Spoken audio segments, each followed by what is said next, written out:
ओम नमः सिद्धम। श्री ज्ञान सार जी ग्रंथ में दूसरा अधिकार मग्नता, उसकी गाथा 6 में बताते हैं। ज्ञानमग्नस्य यच्छर्म तद्व्यक्तुं नैव शक्यते, नोपमेयं प्रियाश्लेषै नापि तच्चन्दनद्रवैः। जो ज्ञान में है पूर्ण डूबे, सुख कथन ना कर सके। सुर गुरु विद्या देवता भी ज्ञान गुण करते थके। चंदन विलेपन प्रियालिंगन का भी सुख तत्सम नहीं। उपमान जग में एक भी श्रुत समक्ष घटती है नहीं। यहाँ कह रहे हैं, ज्ञान में मग्न आत्माओं के आनंद का वर्णन कदापि शक्य नहीं है। ज्ञान अर्थात बाहर का नहीं, शास्त्रों का भी नहीं, क्रियाओं का भी नहीं, एकमात्र अपने ज्ञान स्वभावी भगवान आत्मा का ज्ञान। ज्ञान, दर्शन, चारित्र, सुख, वीर्य और उपयोग जो मेरा स्वभाव है, जो आत्मा का स्वभाव है, जो मेरे लक्षण है, ऐसे अपने ज्ञान स्वभाव में, अपने ज्ञायक भाव में, अपने परम पारिणामिक भाव में जो आत्माएं मग्न हैं, जिनका एक ही लक्ष्य है, उनके आनंद का वर्णन कदापि शक्य नहीं है। और उनके आनंद की क्वालिटी इन विषय सुख भोगों के आनंद से कंपेयर नहीं करी जा सकती, क्योंकि 5 इंद्रियों का और मन के विषय भोगों के आनंद का और आत्मा के आनंद की क्वालिटी में जमीन आसमान का फर्क है।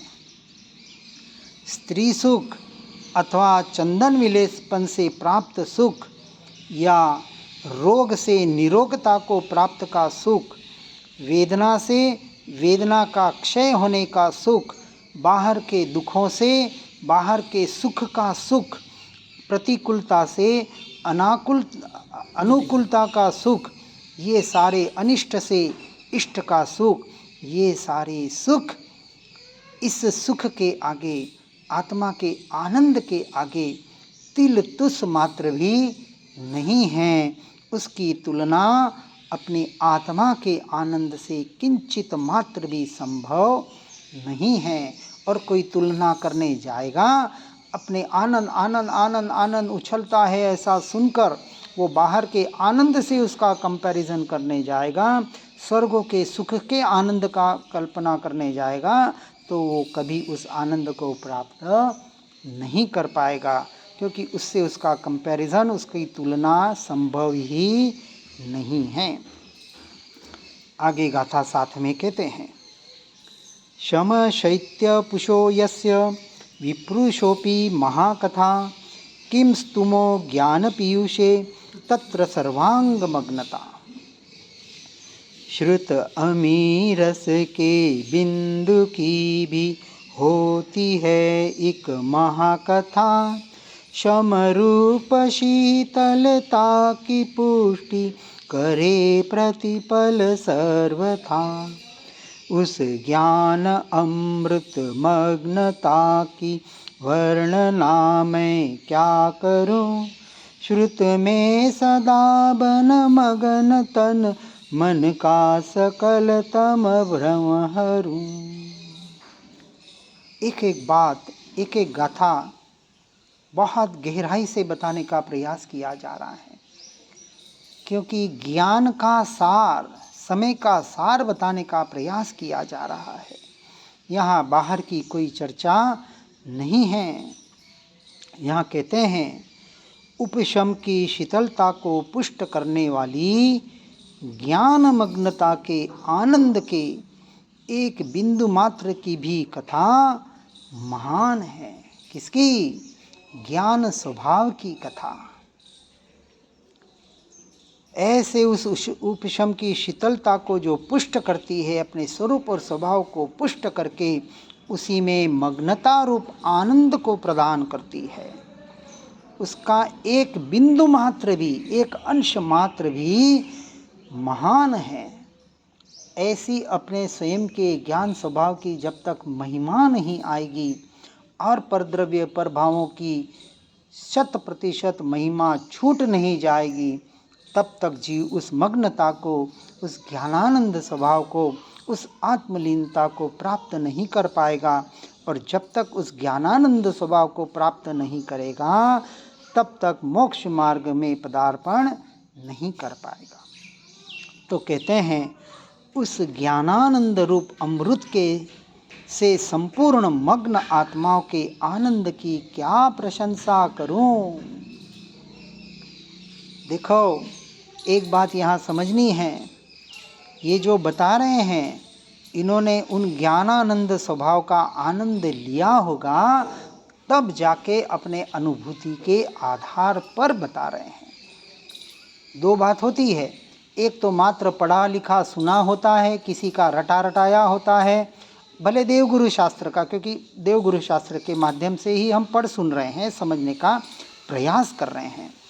लेकिन यदि कह दें कि जैसा आत्मा आपने देखा जाना वैसा मैं हूँ, अरे वो होने से थोड़ी आत्मा बन जाएगा। जैसा पुरुषार्थ उन ज्ञानी पुरुषों ने, महापुरुषों ने किया, वैसा पुरुषार्थ करना पड़ेगा। मात्र उसके स्वीकारता से कार्य नहीं होगा। हाँ, प्रारंभिक भूमिका में जिसे हम विश्वास कहते हैं, कि देवगुरु शास्त्र कह रहे हैं कि ऐसा आत्मा जैसा हमने देखा जाना, जो परिपूर्ण है, शुद्ध बुद्ध चैतन्य घन स्वयं ज्योति सुखधाम है, ऐसे आत्मा का तू आश्रय कर। ये कौन कह रहे हैं? ये देवगुरु शास्त्र हमें पुकार पुकार कर कह रहे हैं। और वो सिर्फ कहते हैं, अच्छा ठीक है, आपने जैसा देखा जाना वैसा मैं मान लेता हूँ। अब क्या इससे सम्यक दर्शन हो जाएगा? क्या इससे उसको आत्मा का अनुभव हो जाएगा? किसी ने कोई व्यंजन चखा, स्वाद चखा और कहा आहा, आज तो खाना इतना टेस्टी बना है। अब वो आगे वाला स्वीकार कर ले, अच्छा ठीक है, आप कहते हैं तो टेस्टी मान लेता हूँ, तो क्या वो उसका स्वाद का लाभ ले सकता है?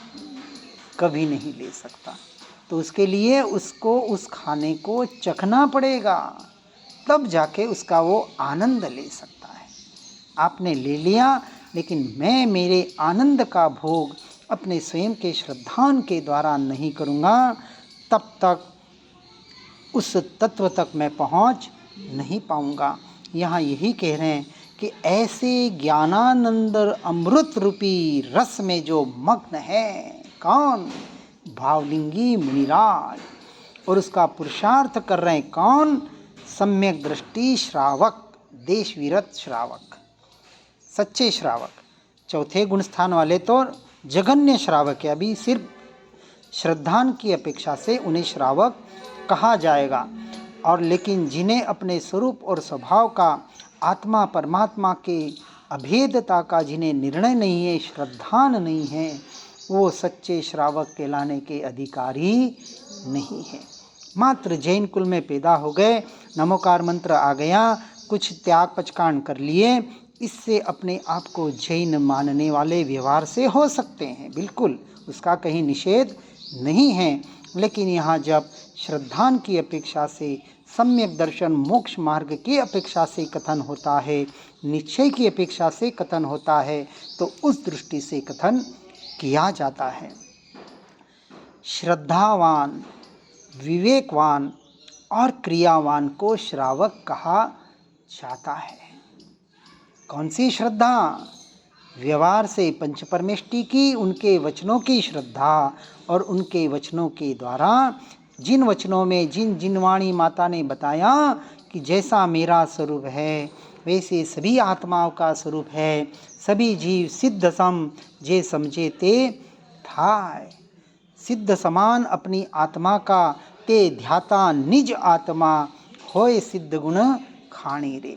यदि सिद्ध परमात्मा बनना है, मोक्ष को पर्याय में पाना है, तो पहले से पहले मैं सिद्ध स्वभावी शुद्ध बुद्ध अभी भी हूँ, इसका स्वीकार करना है। क्योंकि शुद्ध से के लक्ष्य से पर्याय शुद्ध होती है और अशुद्ध के लक्ष्य से पर्याय अशुद्ध होगी। पर को अशुद्ध कहा और स्व के स्वभाव के लक्ष्य को शुद्ध कहा। बस सिंपल सी परिभाषा इतनी ही है। इसलिए इस गाथा में कहते हैं कि उस ज्ञानानंद रूप में, उस अमृत समान ज्ञानानंद में जो संपूर्ण मग्न आत्माएं हैं, उनकी आनंद की क्या प्रशंसा करूं, क्योंकि हमने उसका रस चख लिया है एक बार। जिसने उसका अंश चख लिया है, शक्कर का एक दाना चख लिया है, उसको उस मिठास की महिमा आएगी।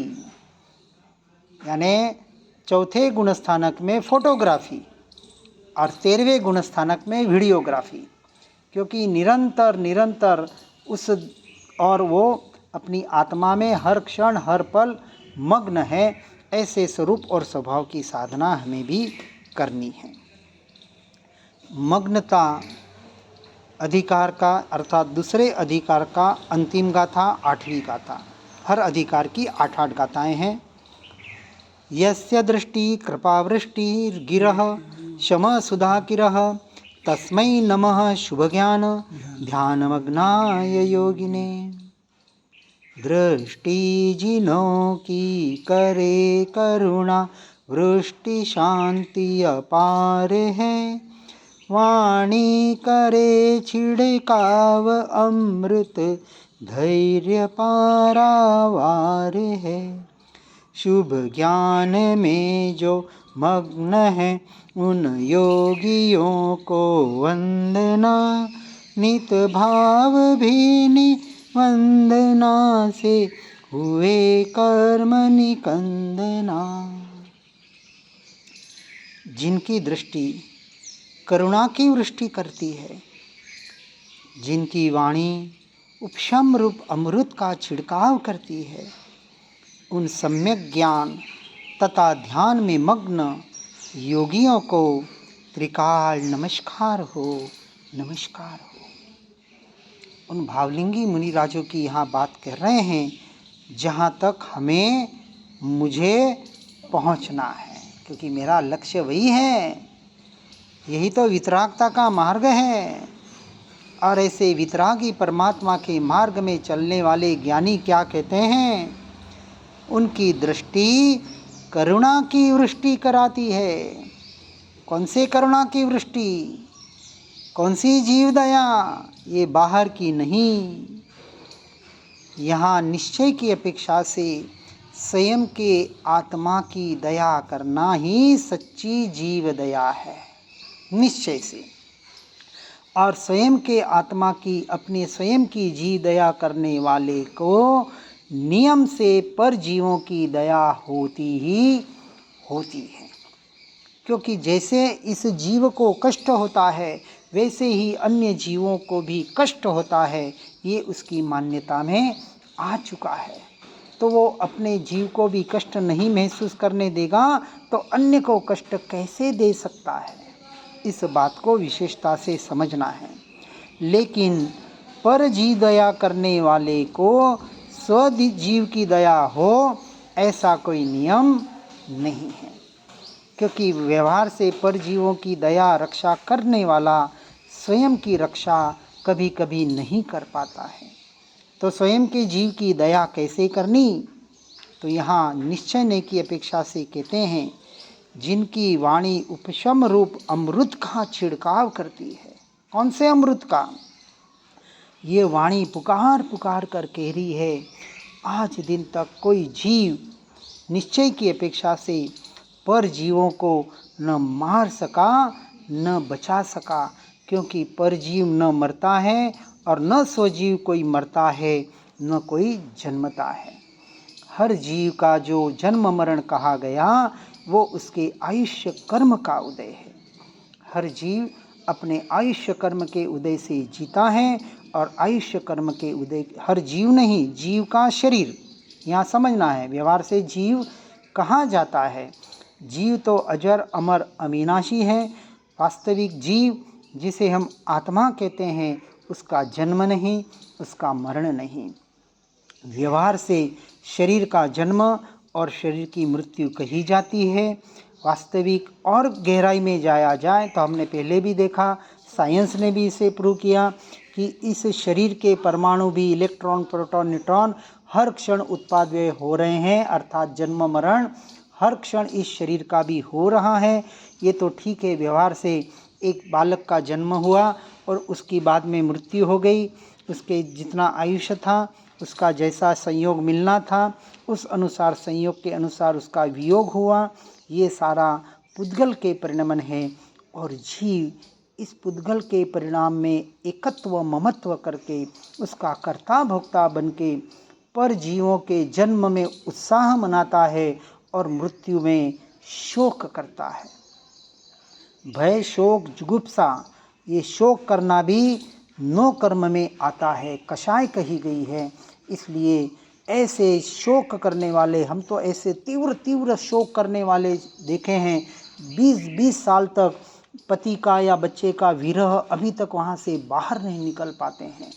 ऐसी रौद्र ध्यान में अटक कर यह जीव पर में मैं मेरा पना करके अनादिकाल से अपने स्वयं को पर की रक्षा के नाम पर भी ठग रहा है। बाहर के जीवों को बचाना ये पुण्य का काम है और यह आत्मा की हिंसा है। क्यों हिंसा है? क्योंकि जैसे अशुभ से अशुभ कर्म का, पाप का बंध किया, उसी तरह शुभ क्रिया से, शुभ भाव से पुण्य का बंध कर उसी में यदि धर्म माना और स्वभाव तक नहीं पहुंच पाया तो ये पुण्य बंध भी उसे संसार में भटकाने वाला ही बनेगा। इसलिए स्वयं के जीव की दया करना, अर्थात अपने स्वरूप और स्वभाव का आश्रय करके उसमें ही मग्न होना, क्योंकि ये मग्नता का अधिकार चल रहा है तो वही बात बताने का प्रयास किया जाएगा। इसलिए यहाँ कहा अंत में, उस सम्यक ज्ञान तथा ध्यान में मग्न योगी, ज्ञान ध्यान मनोहारी, कर्म कलंक को दूर निवारे, जीव वरे शिव नारी। ऐसे शुद्धोपयोग समता को धारण करके, अर्थात आत्मरमणता रूपी मग्नता को धारण करके सच्चे मोक्ष मार्ग पर हर जीव बढ़ने का प्रयास और पुरुषार्थ करे, यह इस दूसरे अधिकार में बताने का प्रयास किया गया। तीसरा अधिकार, स्थिरता। क्या बता रहे हैं? पहले पूर्णता बताई, फिर मग्नता बताई, अब स्थिरता बता रहे हैं। वस्य किं चंचल स्वांतो भ्रांत्वा भ्रांत्वा विषीदसि, निधिं स्वसन्निधावेव स्थिरता दर्शयिष्यति। हे वत्स क्यों तू चित्त चंचल बन जगत में रखड़ता, हो प्राप्त तो नहीं तृप्ति हो, नहीं प्राप्त हो तो खिन्नता। तेरा खजाना पास तेरे, आत्म में तुम स्थिर बनो, स्थिरता अगर हो प्राप्त तो शिवपति बनो, हे भविजनों। स्थिरता की पहली गाथा में कह रहे हैं, हे वत्स्य, हे भव्य जीव, मन को चंचल बनाकर तू अनादिकाल से इस संसार में भटक भटक कर क्यों दुखी हो रहा है? तेरा खजाना तेरे पास ही है, अब उस खजाने का आश्रय कर। बाहर में कुछ भी खजाना नहीं है, सब विनाशी है, नश्वर है। तेरी स्थिरता ही उस निधान को दिखाएगी। कौन से निधान को? अपने अक्षय खजाने को। जब अपने स्वरूप और स्वभाव में मग्न होगा और मग्न होकर उसी में स्थिर हो जाएगा, जिसे शुद्धोपयोग कहा गया। इसलिए हे भव्य जीव, अपने मन की चंचलता को मिटा। मन की चंचलता की वजह से तू कर्म का बंध करके उसी को अपना मानकर इस संसार में कर्म का बंध करके 84 के चक्कर, इस 4 गति में पंच परावर्तन रूप भटक भटक कर हे जीव, अभी तक तू थका नहीं है। क्या कह रहे हैं आचार्य हमें? अब तो थकान लगे। ये बताया ना, शम, संवेग, निर्वेग, अनुकंपा और आस्था, 5 लक्षण सम्यक दृष्टि के बताए। कषाय की उपशांतता, मात्र मोक्ष अभिलाष, भवे खेद, ये खेद भव भ्रमण का, अंतरदया ते कहिए जिज्ञास। जिज्ञासु मुमुक्षु का लक्षण बताया। ये समकित के 5 लक्षण बताए गए हैं। हे भव्य जीव, अब तो समझ, बाहर कुछ भी नहीं है, न सुख है, न शांति है, न आनंद है, संसार में तो है ही नहीं, परंतु मात्र तीर्थों के नाम पर और मंदिरों के नाम पर भी, परमात्मा के नाम पर भी सिर्फ और सिर्फ बाहर ही भटकता रहेगा, बाहर ही खोजता रहेगा। जो अनादिकाल से तूने किया है तो कभी भी मिलने वाला नहीं है। उन तीर्थों में, जिन तीर्थों से वो परमात्मा ने परमात्मा पद को पाया, मोक्ष की प्राप्ति की, उन तीर्थों पर जाकर हे भव्य जीवों, उन्होंने जैसी साधना और आराधना की, वैसी साधना और आराधना वहाँ जाके करने से तुझे लाभ होगा। मात्र दर्शन से लाभ नहीं होगा, दर्शन से तो पुण्य का बंध होगा, कोई संवर निजरा नहीं है। परंतु वहाँ जाके जो उन्होंने किया, जैसा किया, देखो सीधी सी बात है, जो जैसा करेगा वो वैसा ही बताएगा। जिस मार्ग से मैं चला, मैं कोई अन्य मार्ग कैसे बता पाऊँगा? मार्ग तो वही बताऊँगा जिस मार्ग पे मैं चला। तो जो परमात्मा जिस मार्ग पर चले, जो भावलिंगी मुनिराज ज्ञानी पुरुष जिस मार्ग पर चले, उस जिस मार्ग पर चलकर उन्होंने सम्यक दर्शन, केवल ज्ञान की प्राप्ति की, क्योंकि मोक्ष प्राप्ति वाले सिद्ध परमात्मा तो कुछ बताते नहीं, तो बताने वाले तो केवल ज्ञानी हैं। और केवल ज्ञान के आधार पर उन्होंने जो लोकालोक के स्वरूप को देखा, 6 द्रव्य के स्वरूप को, 9 तत्व को समझा, जाना, उसको वाणी के द्वारा बताने का प्रयास किया। हाँ, क्योंकि आत्मा को न कोई बता सकता है, न कोई दिखा सकता है, न कोई अनुभव करा सकता है। हर जीव अपने स्वयं का अनुभव स्वयं से स्वयं में ही कर सकता है। स्वराज्य मेरा जन्म सिद्ध अधिकार है, ये लोकमान्य तिलक ने कहा था। लेकिन हम कहते हैं मेरा जो स्वदेश है, मेरे जो आत्मा के प्रदेश है, एक एक प्रदेश में अनंत गुण हैं, और अनंत गुणों की उत्पादय होने वाली जो अनंत पर्याय हैं, ये मेरा स्वराज्य है, ये मेरा स्वदेश है। इसके अलावा सब कुछ पर है, परदेश है। अब परदेश से हटकर अब मैं अपने स्वदेश का, अपने आत्म प्रदेशों का, अपने अनंत गुणों का, अपनी आत्मा का, अपने ज्ञायक भाव का आश्रय लेके उस परम पारिणामिक भाव के आधार से अपने स्वरूप रमणता को प्राप्त करके, उसी में उस पूर्णता को प्राप्त करके उसमें मग्न होकर उसी में स्थिर बनने का प्रयास और पुरुषार्थ करूं। इसलिए कहा, तेरा खजाना तेरे पास ही है और तेरी स्थिरता ही उस निधान को, उस अक्षय खजाने को दिखाएगी, अन्य कोई दिखा नहीं सकता। इसलिए यदि अब स्वयं का अक्षय खजाना देखना हो तो परद्रव्य पर भावों से दृष्टि को हटाकर स्वद्रव्य और स्वभाव पर दृष्टि करनी ही पड़ेगी। आगे गाथा 2 में कहते हैं, ज्ञान दुग्धम विनश्येत लोभ विक्षोभ कुर्चर्कैः अम्ल द्रव्या दिवा स्थैर्या दिति मत्वा स्थिरो भव। सद्ज्ञान रूपी पय में अस्थिरता का खट्टापन पड़े, अतिलोभ रूप विकार से विकृत बने सब पय सड़े। फट जाय क्षण में दुग्ध सारा, सोच लो स्थरी बन सघन। त्यागो सदा मन मैल अस्थिरता, करो निज स्थिर सुमन।